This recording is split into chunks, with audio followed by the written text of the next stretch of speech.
Hello everyone, it is Kastleized and Feast-Ember is right around the corner, featuring potential new islands, more WERDOS and one of the coolest monsters we may get.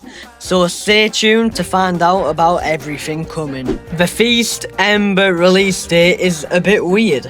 We didn't get a teaser showing a costume and saying Feast-Ember will release next week like we had to have for previous years, but it gets even more complicated. If Thanksgiving happens on the 27th of November this year, then it should technically start on the 12th, as other years, for example last year, it started on the 13th of November and ended on the 2nd of December. So maybe Feast-Ember could start on the 12th and end on the 1st of December. Or maybe it could start on the 19th and end on the 1st or the 8th of December. It's quite confusing. Comment down below if you think it will release on the 12th or the 19th. Let's start off with Mirror Fire Islands. Now, this may not come in this Feast-Ember specifically, but it isn't out of the picture. Last year we got the Mirror Magical Islands introduced in Anniversary alongside Titansouls, but when they released, they left out a price. Mirror Islands price goes up in increments of 100. So 100 for Mirror Plant, 200 for Mirror Cold, 300 for Mirror Air, 400 for Mirror Water, and 500 for Mirror Earth. But they skip the price increment of 600. Mirror Light costs 700, Mirror Psychic costs 800, Mirror Faerie costs 900, and finally, Mirror Bone costs 1000. But, do you know what costs nothing? Subscribing. It is completely free and helps out the channel. I also have a Discord server, and if we reach 500 members by January, which is 2 months, there will be a 500 diamond giveaway. So make sure to join that. Anyways, and what islands are between Earth and Light on the map that aren't gimmick islands? Cough cough Sugarbush. Well, it is Firehaven and Fire Oasis. So it would make sense to introduce Mirror Fire Islands that cost 600 diamonds each. In an MSM Live in 2019, they said that they would make Mirror Fire Islands themed around the electricity.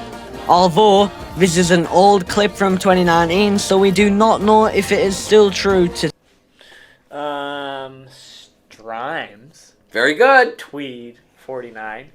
If the natural islands had a mirror form, is it possible that the fire element also exists there, resulting in a mirror fire haven, which is what I was also going to, specifically when we were talking about the breaking up of the continent. Does that mean that maybe somewhere down the line there? It's an interesting idea.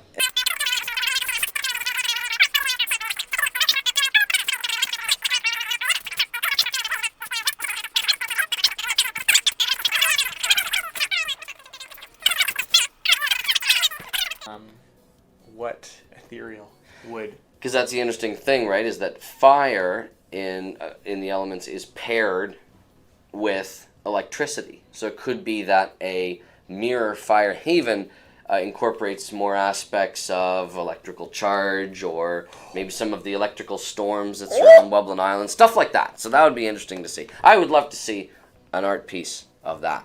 Here's a Mirror Fire Haven and Oasis designed by Rhysmuth that show that. Since the theme of these two islands are electricity, we can expect that Wuboxes will play first.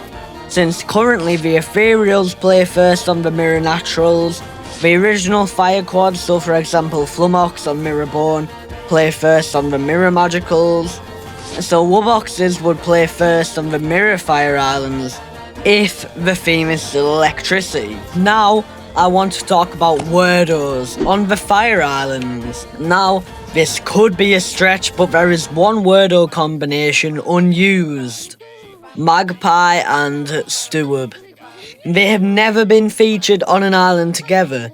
The Fire Islands share a lot of similarities. The combo of Gobbledygod was on purpose so that Feast-Ember would represent the Fire Islands in general.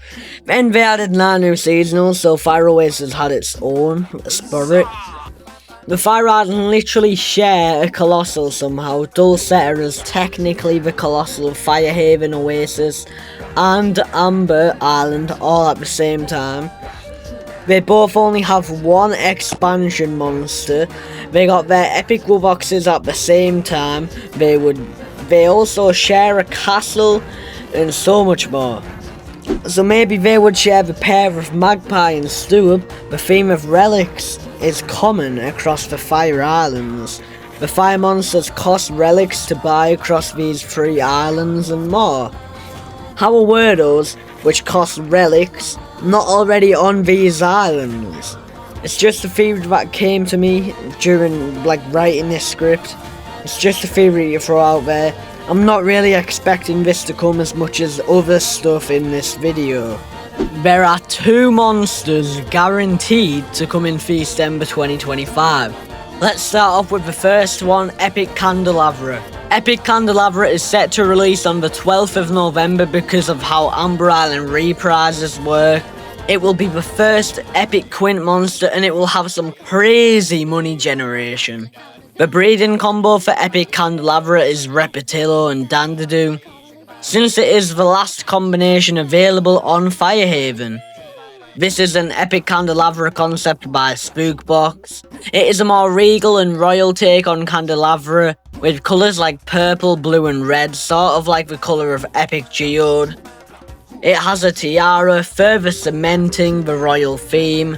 This is going to be really hard to breed probably, since it has a combo that doesn't cost few diamonds, like the epic quads, such as Bloat and Potbelly, Epic Tiara. It was a 2 diamond fail.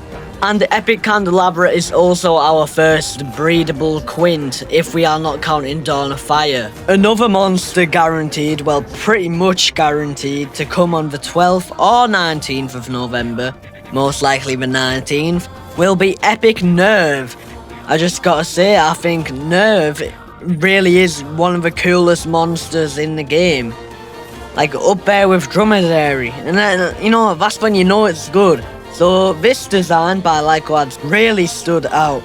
This is actually their rare Knurv design, but I just think it is so cool. It deserves to be the epic. There is no confirmed combination for Epic Knurv. But if I had to guess, I would guess it would be Catalyst and yeah. There is no reasoning behind this, I just feel like it would be perfect. An Epic Magical might also come. This section is a bit random, but some people claim to see Epic Ruber or Epic Fairmind in this promotion of Epic Clacula. I can't see it at all. But like, maybe you guys can make sense of it, you guys are smarter than me. There is a tiny chance for Sodian Foxglove, aka the Faerie Island Titansoul, could release in this Feast-Ember, due to the fact that if Shadow Islet is set to release in December, more specifically with Festival of Year, and they release a Titansoul, it would just be too hectic, but anything is possible after Epic Wublins and Epic Ethereal Wubox on the same day. That was a crazy day. We won't get an Epic Wublin because we literally just got one, and we won't get a Shadow Islet. For more on Shadow Islet, I'll be making a video on it in the next week or so, talking about it. And why it isn't going to release until December. Okay, there's nothing much left for me to talk about except for seasonal snacks and costumes, but like, I genuinely have no ideas. The seasonal snacks are pretty easy. Anyway, goodbye guys, I'll see you all tomorrow, goodbye, blah blah blah.